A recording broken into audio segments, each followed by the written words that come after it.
Since 1990, Teach for America has trained college graduates and professionals to work as teachers in needy schools. Children in inner cities and rural areas do not have access to an equal education. Today, the group has 5,000 teachers in training and a $75 million budget, a third of it from local school districts, state and federal government, your tax dollars. Which is why it was such a blow when Teach for America recently got a failing grade on the subject of handling the public's money. The Department of Education Inspector General examined a small slice of the group's federal funding. What they found was shocking. In all, Teach for America failed to account for half the money audited.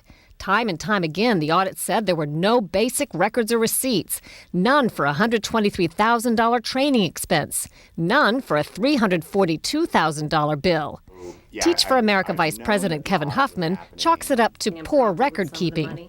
We're confident. We're confident that we spent the money on the training of the teachers. There was no agenda, no description of meals, no list of attendees. That sounds like a little more than just sloppy bookkeeping. I think it's a question of what records we should have kept. They should have kept records on a tab for more than $250,000 for food and lodging and $26,000 for teacher certification, but didn't.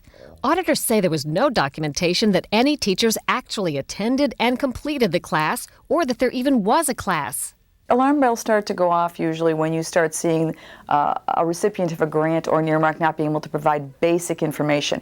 Tax watchdog Leslie Page says it's astonishing that Teach for America has gotten so big without proper accounting systems. I mean, how do you prove that what you are spending the money on is working? After the audit, Teach for America tried handing over some newly found documents, but it didn't help. The Inspector General said they contained significant discrepancies. What you provided as explanations didn't match up with what you'd given them before. We gave the wrong documents the first time, and when we realized the mistake, we gave them better documents the second time. But still not good enough. The audit concluded they should pay taxpayers back the disputed amounts with interest.